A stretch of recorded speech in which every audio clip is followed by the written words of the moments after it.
नमस्कार। ये आकाशवाणी शिमला है। अब आप राजकुमारी चंदेल से प्रादेशिक समाचार सुनिए। एमके वेल्थ मैनेजमेंट की ताज़ा रिपोर्ट के अनुसार भारतीय रुपए में अल्पावधि में मजबूती दिखी है। ये डॉलर की तुलना में 87 रुपए के हाल के उच्चतम स्तर से मजबूत हो रहा है। इस रिपोर्ट में कहा गया है कि भारतीय मुद्रा में इस उछाल का स्थायित्व विदेशी पूंजी की वापसी पर निर्भर है, जिसकी उम्मीद अमेरिकी ब्याज दरों में कमी आने के बाद की जा सकेगी। रिपोर्ट के अनुसार वैश्विक मुद्रा बाजार महत्वपूर्ण परिवर्तन से गुजर रहे हैं। अमेरिकी ब्याज दरों में अनिश्चितता और नए व्यापार शुल्कों की संभावना से संचालित डॉलर पर लगातार गिरावट का दबाव बना हुआ है। प्रदेश में प्राकृतिक आपदाओं की बढ़ती आवृत्ति के मूल कारणों का पता लगाने के लिए अपने 3 दिवसीय दौरे पर मंडी पहुंची बहुक्षेत्रीय केंद्रीय टीम आज थुनाग और जंजैहली क्षेत्रों का दौरा कर रही है। ये टीम कल धर्मपुर का दौरा कर दिल्ली वापस लौटेगी और अपनी रिपोर्ट केंद्र सरकार को सौंपेगी। प्रदेश में बार बार हो रही प्राकृतिक आपदाओं के मूल कारणों का पता लगाने के लिए गठित बहुक्षेत्रीय केंद्रीय टीम आपदा प्रभावित स्थानों पर पहुंची है। प्रधानमंत्री नरेंद्र मोदी ने मंडी जिले के सरकाघाट उपमंडल के मसेरन के पास तरांगला में कल हुई एचआरटीसी बस दुर्घटना में 8 लोगों की मृत्यु पर दुख व्यक्त किया है और घायलों के स्वास्थ्य लाभ की कामना की है। प्रधानमंत्री ने प्रत्येक मृतक के निकटतम परिजन को प्रधानमंत्री राहत कोष से 2-2 लाख रुपए, जबकि घायलों को 50-50 हजार रुपए की अनुग्रह राशि प्रदान करने की घोषणा की। लोकसभा अध्यक्ष ओम बिरला ने जारी मॉनसून सत्र में सदन की सुचारू कार्यवाही सुनिश्चित करने के लिए आज लोकसभा में सर्वदलीय बैठक की। बैठक के दौरान सोमवार से सुचारू कार्यवाही के लिए सहमति बनाई गई। ओम बिरला ने कहा कि कार्यवाही चलने पर ही प्रश्नकाल के दौरान चर्चा संभव है।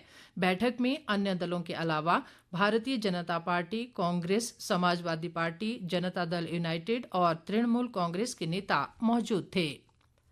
प्रदेश के शक्तिपीठों में आज से श्रावण अष्टमी नवरात्र मेले शुरू हो गए हैं। इसके लिए मंदिरों में विशेष प्रबंध किए गए हैं। ऊना जिले में प्रसिद्ध शक्तिपीठ चिंतपूर्णी माता मंदिर में सुबह से ही श्रद्धालुओं का तांता लगा हुआ है।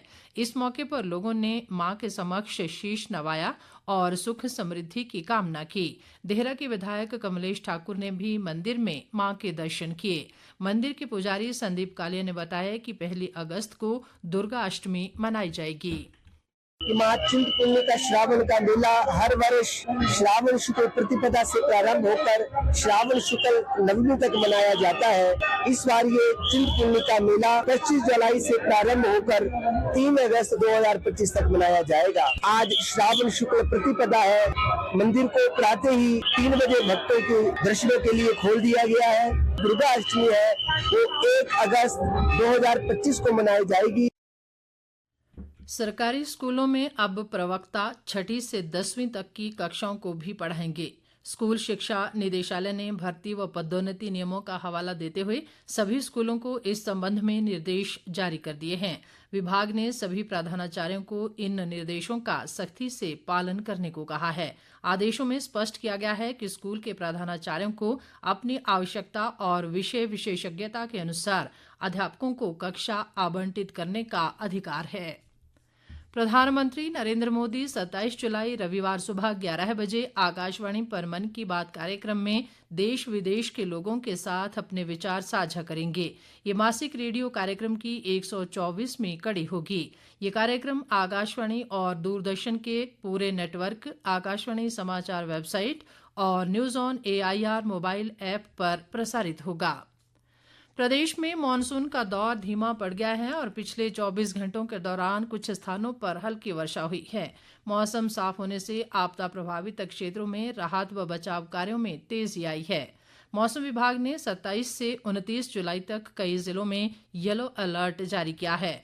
प्रदेश में एक राष्ट्रीय उच्च मार्ग सहित 235 सड़कें यातायात के लिए अभी भी बंद हैं।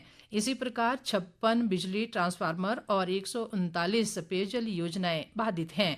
राज्य में अब तक वर्षा से जुड़ी घटनाओं में 147 लोगों की मौत हुई है, जबकि 34 लोग अभी तक लापता हैं।